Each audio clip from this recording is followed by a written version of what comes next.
जब आपने ये शुरू किया होगा, जब डेवलपमेंट प्रोसेस चल रहा होगा, तब आपके लिए चैलेंज क्या था? Being an outsider and coming to the city and starting a new business is obviously a challenge. So area 36 का कॉन्सेप्ट बहुत ही डिफरेंट था। जब वो शुरू हुआ था तो वैसा कुछ कॉन्सेप्ट रायपुर में था नहीं। सो कैसा रिस्पॉन्स रहा जब आपने ये शुरू किया था? तो अच्छा था, पहले भी रिस्पॉन्स अभी भी अच्छा है। क्राउड को पुल करना, वहाँ तक लाना, लोगों को बताना हुआ यू और आप कर क्या रहे हो, थोड़ा डिफिकल्ट होता है। बट एक बार आपके पास कस्टमर्स आने शुरू हो जाते हैं, वो सेटिस्फाई होके जाते हैं, तो वो खुद ही आपके मार्केटर बन जाते हैं। उससे लोगों को फील होता है कि life of a business woman is very glamorous, but उसके पीछे का हार्डशिप, उसके पीछे की मेहनत वो नहीं दिखाई देती। So what do you feel about this? बहुत नॉर्मल लाइफ होती है और आप एक बार पैसे कमाने शुरू कर दो तो आपको ये मेहनत नहीं लगती, आपको फिर मजा आने लगता है। जब शुरू कर रहे थे आप तो मन में कुछ डाउट, डर, कभी ऐसा कुछ हुआ? Business is all about risk.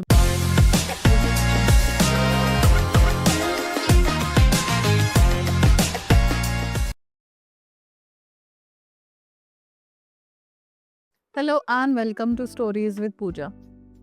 Some places just don't build business, but they build experience and memories.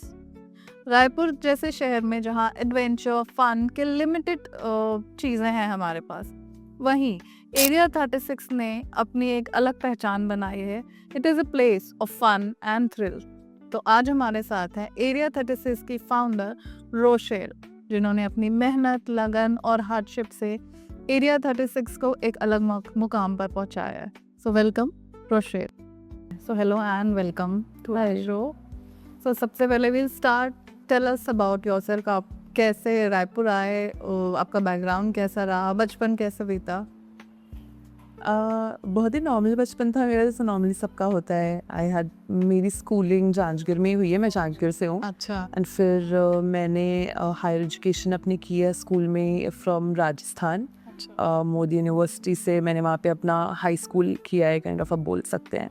फिर मैंने बॉम्बे से अपनी डिज़ाइनिंग की है। I am a product designer by profession. फिर मैंने कुछ MNCs में काम किया है टिल 2022, बॉम्बे में, बैंगलोर में। So I have a background of normal corporate life only. So corporate life से आपका इंटरेस्ट बिजनेस की तरफ कैसे आ गया? बिजनेस क्या होता है ये पता नहीं था बचपन में एग्जैक्टली। फैमिली हमेशा से बिजनेस में थी, बट मेरी फैमिली का ऐसा कोई बिजनेस नहीं था कि एकदम ऐसे वाओ बिजनेस हो कि मेरे को देख के मन करे कि मेरे को ज्वाइन करना है। बट हमेशा से ये पता था कि अपना कुछ करना है। एंड आई थिंक मैं हमेशा से ऐसी थी कि जिसको पता था कि अपने पैसे कमाना बहुत इंपॉर्टेंट होता है। आई डोंट नो ये कहाँ से आया था, बट मैं अपनी मम्मी को हमेशा बोलती थी कि मेरे को अपने पैसे कमाने हैं। जब मैं कॉलेज में भी थी तो जब समर ब्रेक्स में I don't use to come back home, मैं इंटर्नशिप्स करती थी। सो मेरे को पता था कि पैसे की वैल्यू तो है। फिर जब मैं जॉब करना स्टार्ट की तो मेरे को रियलाइज़ हुआ कि जितनी मेहनत मैं कर रही हूँ किसी और के लिए, उतनी मेहनत मैं खुद के लिए कर लेती हूँ। तो आई थिंक वहाँ से इंस्टिंक्ट आया। ऐसा है, बचपन में भी बोलती थी मेरे को बिजनेस करना है, बट आई थिंक वो बस एक बोलते हैं ना बच्चा बुद्धि होती है, तो उस टाइम पे बिल्कुल आइडिया नहीं था। बट हाँ, somehow I'm here. It's so nice to have an strong-minded woman here. Thank you. So जब आपको लगा कि you should start something of your own, so वहाँ से एरिया 36 तक की जर्नी कैसी रही आपकी? उसके पहले आई थिंक मैंने ट्राई तो किया 2-4 चीज़ें, बट ऐसा होता है कि जब स्टार्स अलाइन होते हैं तभी चीज़ें हो पाती है। तो एरिया 36 स्टार्टेड इन पार्टनरशिप। फिर धीरे धीरे ऐसा होता है ना, आइडियाज़ आते हैं। तो बेसिकली रायपुर में चालू करने का और एरिया 36 चालू करने का रीज़न एक ये था कि रायपुर जब हम आते थे जांजगीर से, या फिर जब हमें फ़्लाइट कैच करनी होती थी और हमें 3-4 घंटे स्पेंड करने होते थे, तो हमारे पास रेस्टोरेंट के साथ कुछ और होता नहीं था जाने के लिए। तो हमने सोचा क्यों नहीं हम एडल्ट के लिए एक ऐसी प्लेस ओपन करें जहाँ पे लोग थोड़ा एंजॉय भी कर पाएँ, कुछ खा भी पाएँ, थोड़े बहुत इवेंट्स भी हो रहे हैं, लाइव म्यूजिक हो रहा है, कुछ ऐसा जहाँ पे हर एज ग्रुप के लोग एंजॉय कर पाएँ। तो हमारा ऐसे आइडिया स्टार्ट हुआ। एंड यूथ को चाहिए होता है रश, एड्रेनलिन रश चाहिए होता है, जो हमने प्रोवाइड किया रायपुर को फ्रॉम एरिया 36। जो गोकात से लोगों को मिलता है और अभी हमने जो रोलर कोस्टर एक्टिविटी चालू की है उससे मिलता है। तो आई थिंक वही हमें आगे लेके जा रहा है, and that is what people are liking about area 36, and that is also becoming a USP। याद है अपने की। सो जब शुरू कर रहे थे आप तो मन में कुछ डाउट, डर, कभी ऐसा कुछ हुआ? Business is all about risk. Business में तो रिस्क होते ही है। डाउट तो था और डाउट तो अभी तक रहता है, बट यही होता है ना कि आप काम करते जाओ, अप्स एंड डाउन्स रहते हैं and there are always low times, high times, तो it's all about the journey. So area 36 का कॉन्सेप्ट बहुत ही डिफरेंट था। जब वो शुरू हुआ था तो वैसा कुछ कॉन्सेप्ट रायपुर में था नहीं। अब उससे मिलता जुलता कॉन्सेप्ट है, लेकिन वैसा पूरा कॉन्सेप्ट आउटडोर वाला जैसा आपका है वैसा नहीं है। सो कैसा रिस्पॉन्स रहा जब आपने ये शुरू किया था तो? रिस्पॉन्स अच्छा था, पहले भी रिस्पॉन्स अभी भी अच्छा है। चैलेंजेस होते हैं थोड़ा क्राउड पुल करने में, मार्केटिंग एक बहुत बड़ा चैलेंज होता है। आप अगर आउटडोर में हो, आप इतनी दूर हो सिटी से, तो क्राउड को पुल करना, वहाँ तक लाना, लोगों को बताना हुआ यू और आप कर क्या रहे हो, थोड़ा डिफिकल्ट होता है। बट एक बार आपके पास कस्टमर्स आने शुरू हो जाते हैं, वो सेटिस्फाई होके जाते हैं, तो वो खुद ही आपके मार्केटर बन जाते हैं। होता है। तो ये चैलेंज हमेशा रहता है एंड फिर आपके कस्टमर्स ही आपकी मार्केटिंग करते हैं। It's a loop. तो आपको क्या लगता है, मतलब आप जो स्टैंड आउट करते हो बाकी एडवेंचर प्लेसेस से, तो उसको आप क्या मानते हो? क्या आपका स्टैंड आउट है इसमें? आई थिंक हमारा जो गो कार्ट है वो हमारी यूएसपी है, जैसा मैंने पहले भी बोला। गो कार्ट ही हमें स्टैंड आउट करा रहा है। आई थिंक वही हमें सस्टेन भी करा रहा है इस बिजनेस में फॉर लॉन्गर रन। एंड जो एड्रेनलिन रश और जो लोगों को जो यंगस्टर्स को आजकल चाहिए, जो रश वाली फीलिंग एंड जो उनको रिक्रिएशनल एडवेंचर पसंद है, वो सारी चीज़ें हम प्रोवाइड कर रहे हैं। और हमारी ऑडियंस भी आई थिंक यूथ ऑडियंस ही है। कॉलेज स्टूडेंट्स एंड जो बच्चे बोर्डिंग में पढ़ते हैं बाहर, वो आते हैं 2 महीने के रायपुर, तो उनको आना ही होता है। So we have a lot of customers जो हमारे फर्स्ट डे से अभी तक कस्टमर्स हैं। तो ये हमारा एक प्लस पॉइंट भी है। This is a challenge also for us कि हमें उन्हें कंटिन्यू सेटिस्फाइड भी रखना है। सो ऑल दिस थिंग वो तो मैं भी बोलूँगी, क्योंकि मेरे बच्चे भी जब हम आए थे area 36, they enjoyed go karting भी, बिकॉज वो लोग, मेरे बच्चे खुद एप्पन के फ़ैन है, so they really loved it. मतलब वो फील हो रहा था लाइक कि they are also sitting on a race car, और उसकी जो आवाज़, इंजन की आवाज़, so they really enjoyed it. And जब आपने ये शुरू किया होगा, जब डेवलपमेंट प्रोसेस चल रहा होगा, तब आपके लिए चैलेंज क्या था? Raipur is a new city for us. हम रायपुर से नहीं है, मेरी फैमिली और फिर मतलब हमने जब ये चालू किया तो ऑब्वियसली लोगों से मिलना, लोगों को बताना कि हम क्या चालू कर रहे हैं, लैंड ढूंढना। रायपुर में आप सबको पता है प्राइसेस आर सो हाई, इस टाइम पे भी यही था। एंड अभी तक ये चैलेंजेस होते रहते हैं because being an outsider and coming to the city and starting a new business is obviously a challenge. I think that was the only biggest challenge. बाकी तो there was a lot of support from the family. So specially आपने शुरू भी किया है तो VIP road में, जहाँ की लैंड ऑलरेडी उस टाइम पे महंगी होगी, आई सपोज, नो? सो हमारा प्लान ही था आउटडोर बहुत सिटी से दूर करना, एयरपोर्ट के पास करना, कि हमें चाहिए था कि क्राउड ही हमारे पास वैसा है जो सिटी में रह के कुछ नहीं करना था, और निकल के बाहर, सिटी से बाहर एक डे आउट जैसी फीलिंग जिनको चाहिए। तो आई think that is working good for us. And it's मतलब वहाँ पे पोल्यूशन, क्राउड, ये सबसे दूर है। वो वहाँ पे ग्रीनरी है एंड थोड़ी सी कामनेस है, you can enjoy your day out there. So are you planning for, कि जैसे आपने रायपुर में शुरू किया है, तो रायपुर से और आप कुछ प्लान कर रहे हो? हमें ऑफिस तो आते रहते हैं बहुत ज़्यादा, बट ऑब्वियसली सारी चीज़ें देखनी पड़ती है कि एक्चुअली हम अगर कहीं चालू करते हैं तो वो इतना अच्छा नहीं चलेगा कि नहीं, एंड वहाँ पे इतनी क्राउड आएगा कि नहीं। बिकॉज छत्तीसगढ़ में Raipur is the only emerging city. और एक ट्रेंड है छत्तीसगढ़ में कि कोई भी वीकेंड है तो सब रायपुर ही आते हैं एंजॉय करने। होता है। तो मैंने देखे भी है बहुत सारी चीज़ें दूसरी सिटी में ओपन हुई हैं फिर शट हुई है, because service based business sustain करना इज़ वेरी डिफिकल्ट।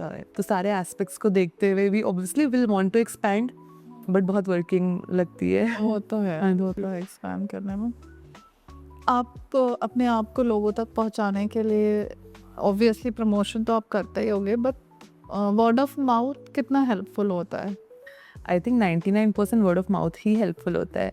जो आप सोशल मीडिया मार्केटिंग करते हैं, जो आप इन्फ्लुएंसर मार्केटिंग करते हैं, वो 1% ही होता है। बिकॉज मैं अगर अपने फ्रेंड को जाके बोलूँगी मैं वो प्लेस गई थी, मेरे को बहुत अच्छा लगा, तो वो ज़्यादा अट्रैक्ट होंगे। मैं अपनी फ़ोन से फ़ोटोज़ दिखाऊंगी, अपने इंस्टाग्राम पे जो वीडियोज़ रील्स मैंने डाली मैं वो दिखाऊंगी, तो लोग ज़्यादा कनेक्ट करेंगे रादर देन कि मैं किसी इन्फ्लुएंसर को पे कर रही हूँ और वो देख रहे हैं तो ज़्यादा कनेक्ट होंगे।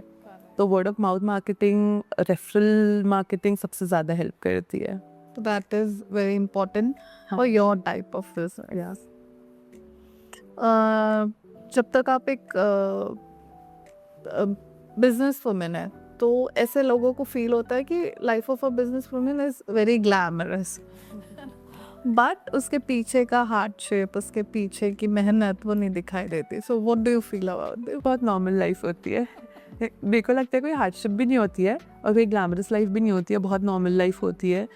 हमें भी सारी डेली चोर्स करने पड़ते हैं, वो तो है ऑब्वियस. सारी चीज़ें करनी पड़ती है, तो बहुत नॉर्मल लाइफ होती है। इट्स जस्ट दैट कि आप के जो फ्री आवर्स है उसमें आप बस कुछ वैल्यूएबल कर रहे हो, आप पैसे कमा रहे हो in general, that is it. और आप एक बार पैसे कमाना शुरू कर दो तो आपको ये मेहनत नहीं लगती, आपको फिर मज़ा आने वो तो लगता है है. इसमें। अपने काम में मज़ा होना बहुत ज़रूरी है, तभी हम उसको एट ईज भी कर पाते हैं और हमारा इंटरेस्ट उसमें रोज़ बढ़ते जाता है. एंड आई थिंक इसको हार्डशिप जैसा लेके सोचेंगे तो बर्डन लगने लग जाएगा, तो हार्डशिप तो नहीं होती है।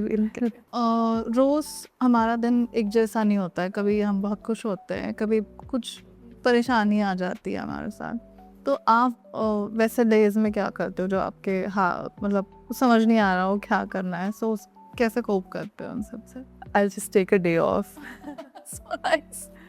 Maybe just क्योंकि क्या होता है ना कि जो दिमाग में बहुत सारी चीज़ें होती है तो ऑलरेडी दिमाग चल नहीं रहा होता है, तो आप बस थोड़ा रेस्ट ले लो, go out, meet your friends, maybe कुछ एक्टिविटीज़ मेरे को करना पसंद है, आप वो कर लो। आई लाइक स्विमिंग, मैं स्विमिंग करने चली जाती है, और rather I go for some sports with my friends. I like bowling, आप बोलिंग करने चले जाओ। कुछ भी, like spend time with people you love, spend time with the family. अच्छा लगने लग जाता है सब कुछ। जब आप देखते हो ना इतने सारे प्यार करने वाले लोग आपके आसपास है, you feel good automatically. So as a founder सबसे रिवॉर्डिंग मोमेंट क्या रहा आपके लिए अभी तक? जब एक्चुअली आप डायरेक्टली अपने कस्टमर से इंटरेक्ट करते हो, इन बोथ माई बिजनेसेस मैंने ये देखा है कि जब आप अपने डायरेक्टली कस्टमर से इंटरेक्ट करते हो और आपको कस्टमर जब कुछ पॉजिटिव बोलता है और कस्टमर की आंखों में दिख जाता है, जब वो एक्चुअली फील करके बोल रहा है and they actually want you to grow, तो वो ऐसा लगता है कि ये इंसान मेरे को जानता भी नहीं and they actually feeling good for you, wishing good for you. That is the most rewarding thing I feel. ये सो नाइस. एरिया 36 में आप क्या क्या एक्टिविटीज़ कराते हो अदर दैन जो एडवेंचर स्पोर्ट्स वहाँ पे है? Different activities according to the weather. हम विंटर्स में लाइव म्यूज़िक, बैंड परफॉर्मेंसेस, ये सब कराते हैं। अभी हमने रिसेंटली होली पार्टी ऑर्गेनाइज की थी। तो all this activities, all this events are to keep the crowd engage, because हमारे कुछ परमानेंट कस्टमर्स हैं जो लॉयल हैं हमारे टूवर्ड्स। तो हमें लगता है कि if will keep doing something तो उनको भी कुछ ना कुछ न्यूनेस फील होती रहेगी, and that also make a good use of our space. तो this are some activities we do. New year parties भी हम करते हैं, हम फ्रेंडशिप डे पार्टीज़ करते हैं। 15 अगस्त को हम ट्राई करते हैं हर साल कि हम गो कार्ट टूर्नामेंट ऑर्गेनाइज करें। सो हम रेसिंग कराते हैं, क्वालिफिकेशन राउंड्स होते हैं, उसके बाद फिर लोग जो क्वालिफाई होते हैं वो फाइनल रेस में पार्टिसिपेट करते हैं। We give them prize money, हमारे पास स्पॉन्सर्स हैं तो वो कुछ गिफ्ट्स देते हैं। तो ये सारी चीज़ें हम कराते रहते हैं। So you are actually trying to make a small mini F1 race. F1 तो बहुत आई होप ऐसा कुछ हम कर पाए। डेफिनेटली. एक और चीज़ है कि क्योंकि आपका जो सेफ्टी जो है वो बहुत इम्पोर्टेंट एस्पेक्ट है आपके फील्ड का, बिकॉज सब कुछ आउटडोर है एंड एडवेंचर स्पोर्ट्स है. सो कैसे आप मेंटेन करते हो इसे? सो बेसिकली हमारे पास जो स्टाफ है वो सारी ट्रेंड है। जहाँ से भी हम इक्विपमेंट्स लेते हैं हम उनके टीम को बुलाते हैं जो गाइड करते हैं हमारे स्टाफ को, एंड हमारे सारे स्टाफ वो है जो हमारे डे 1 से है, तो दे नो कि कस्टमर्स को कैसे हैंडल करना है, कैसे टैकल करना है सारे इक्विपमेंट्स। और हमारी जो मेंटेनेंस स्टाफ है वो भी इन हाउस है, तो हम सारी चीज़ें अपने अकॉर्डिंग करवा लेते हैं। जैसे सेफ्टी इज़ मतलब ऐसा है कि वो ज़्यादा ऐसे सोचने की चीज़ नहीं है, because we are trained about that. या बिकॉज एक आई विश कि ये सेफ्टी हर जगह होनी चाहिए, क्योंकि कई बार हम सोशल मीडिया में भी देखते हैं कि बहुत सारे लोग सेफ्टी प्रिकॉशंस फॉलो नहीं करते हैं. एंड उसकी वजह से एक्सीडेंट्स हज़ार्ड्स होते हैं। मिसहैप्स तो ऐसी चीज़ें जो हो जाती है, टचवुड हमारे साथ कभी हुआ नहीं है, सब होना भी नहीं चाहिए, बट मिसहैप्स तो यू कैन नॉट टाल नहीं सकते, जो है वो तो होना ही है, एक्सीडेंट्स बट आप अपने साइड से बस सेफ्टी मेजर्स मेजर्स रखना ज़रूरी है। तो आप जैसे जो कस्टमर्स आते हैं उन्हें भी आप बताते होगे कुछ एक फॉर्म हम साइन कराते हैं जिस फॉर्म में साइड से लिखी हुई है कि ये पॉसिबिलिटीज़ है जो हो सकती है, तो आपको साइन करो, आपको साइन करने के बाद फिर कर सकते हो। बेसिक चीज़ें हैं उसमें कि ये हो सकता है, तो we not responsible for that. आप अगर ये करने जा रहे हो तो आप अपनी सारी फुल माइंड और उसके साथ जा रहे हो, दैट इज़ इट। अगर हम कोई इवेंट्स कराते हैं और हम अगर बाहर से कोई कस्टमर आ रहा है तो हम चेक करते हैं, बिकॉज इवेंट में ऐसा होता है कि कोई भी कुछ भी कैरी करके आ रहा है, कुछ भी चीज़ें लेके आ रहा है, तो वी हैव प्रॉपर बाउंसेस जो उनको चेक करते हैं। तो ये भी एक सेफ्टी का ही पार्ट हो गया, safety doesn't involve in adventure, या सारी चीज़ों में होता है तो या एंड ऑल्सो आप कुछ नया भी शुरू कर रहे हो अभी, so could you please tell us something about it? So basically I am entering into health sector, which is FMCG for food, healthy food, kitchen के cooking के लिए basically from farm नाम है ब्रांड का, very new in that, अभी बस start ही किया है, अभी हम रिसर्च एंड डेवलपमेंट फेज़ में हैं, अभी हम डायरेक्टली कस्टमर से इंटरेक्ट करके रिव्यूज़ देख रहे हैं हाउ आर द प्रोडक्ट्स। तो it is about healthy supplements बोलना चाहिए आपके कुकिंग के लिए, बेवरेजेस के लिए, कुकिंग के लिए, जो आपको रीजनेबल प्राइसेस में मिलेंगी मार्केट में जल्दी, रायपुर में, ऑल ओवर इंडिया में। ओके, सो कुछ प्रोडक्ट्स अगर आप बताना चाहो क्या क्या? Basically we are into government premium government products, जैसे किचन के लिए हमारे पास अनियन पाउडर्स, टमेटो पाउडर्स है जो आपको कन्वीनियंस भी देंगे कुकिंग में। अगर कोई बच्चे हैं जो बाहर रह रहे हैं, उनको कुकिंग करनी है, तो वो no preservative, no sugar, no chemical, कोई भी चीज़ें, नो कलर, हम लोग कुछ भी यूज़ नहीं करते अपने प्रोडक्ट्स में। तो हमारा मोटो ये है कि हमें हेल्दी सप्लीमेंट या फिर हेल्दी फूड आइटम्स प्रोवाइड करना है जो नेचुरली पाया जाता है इंडिया में, without any additives to it, and convenience हो यूज़ करने में। That is the main motto. You are starting it from Raipur? From Raipur. Okay, very nice. So यहीं पे बनेगा, यहीं से? हाँ, मतलब बहुत सारी चीज़ें हम यहाँ पे सोर्स नहीं कर पाते हैं, तो हम कॉन्ट्रैक्ट करते हैं फार्मर्स से, तो फार्मर्स वो हमें ग्रो करके देते हैं, फिर हम प्रोसेस करते हैं उसको, हम पैक करके सेल करते हैं। तो अभी there are lot of products we are working on, बहुत सारी चीज़ें हम और लाने का प्लान कर रहे हैं, तो अभी हम बस we are in the development phase of it. हमने बहुत सारी चीज़ें सेल भी की हैं लोकली रायपुर में, हम एग्जीबिशंस भी कर रहे हैं उसके लिए, to understand how our customers are liking it. हमारे पास टीज़ भी है, हमारे पास प्लांट बेस्ड प्रोटीन पाउडर्स भी है इसमें, and we have fruit flavour powders also, which is a new concept we are coming in. जैसे फ्रूट फ्लेवर एसेंस होते हैं लिक्विड फॉर्म में, क्रश फॉर्म में, हम पाउडर्स लेके आए हैं उसमें, and we have sweeteners also, monk fruit जैसे, खजूर जैसे। तो ऑल्टरनेटिव्स हम ला रहे हैं हेल्दी कुकिंग के लिए बेसिकली। नाइस। सो जो आपका मेन यूएसपी है गो कार्टिंग, आपको कैसे लगता है कि लोग, रायपुर के लोग या रायपुर के आस पास के भी जो लोग यहाँ आ रहे हैं, वो कैसे कनेक्ट हो पा रहे हैं? गोकार्ट हमारा मेन यूएसपी है और हमारा मेन टारगेट ऑडियंस है यूथ, और हम सबसे ज़्यादा यूथ से ही कनेक्ट करते हैं। आई थिंक यूथ भी सबसे ज़्यादा हमसे ही कनेक्ट करती है, बिकॉज वो जो रश वाली फीलिंग उनको चाहिए रहती है, वो आके उनको एडवेंचर करने से मिल जाती है। लाइक जब वो गोकार्ट कर रहे हैं तो द स्मेल, पेट्रोल की जो स्मेल होती है, फिर उसके बाद जो कार ड्राइव आप कर्व्स में करते हो फुल स्पीड में, तो वो आप रोड में नहीं कर सकते हो नॉर्मली, तो उनको वो जो टर्न्स में फुल स्पीड में ड्राइव करना, एंड देन उसके बाद जब वो रेसिंग करते हैं अपने फ्रेंड्स के साथ, वो सारी चीज़ें, आई थिंक उससे उनको भी वो वाइब मिलती है जो उनको जनरली हर जगह नहीं मिल पाती है। That helps us connect with them. And also जो फोटोज वो फोटोज लेते हैं, आजकल सब कोई को अपने रील्स डालने हैं, तो वो तो बेस्ट लोकेशन है। एंड रील्स से मेरे को याद आया, we also provide our venue pre wedding shoots के लिए फ्री ऑफ कॉस्ट। तो हमारे पास ऑलमोस्ट डेली कॉल्स आते हैं कि हम प्री वेडिंग शूट करना है, तो मॉर्निंग आवर्स में अगर आप आओगे तो देखोगे कोई ना कोई शूट होता रहता है। अभी रिसेंटली एक बहुत फेमस म्यूजिक वीडियो शूट हुआ था, तो रायपुर के लोकल डांसर्स भी आके शूट करते रहते हैं, so nice. So we provide that. तो हम बस बोलते हैं क्रेडिट दे दो हमें, और कुछ नहीं चाहिए। दैट इज वेरी नाइस कि आप सिर्फ क्रेडिट ले ले रहे हो और बाकी कुछ नहीं उनसे charge. We feel that venue हमारे पास है, तो वी हमने बनाया उसलिए नहीं था, हमने बस लोगों को एक आप आओगे, आप देखोगे तो आपको मन करेगा ही करने का। भी चार्ज फॉर द टिकट्स, अगर आप गो कार्ट में कर रहे हो तो आप टिकट ले लो and you can shoot. Okay, nice, so nice of it. What are your future plans?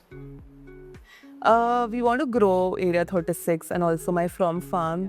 दोनों को ग्रो करने का ही प्लान है। मेरे को लगता है दोनों अभी बहुत छोटे स्टेजेस में है, they are like small babies for us. Will grow them, may be expand more, that is the future plan.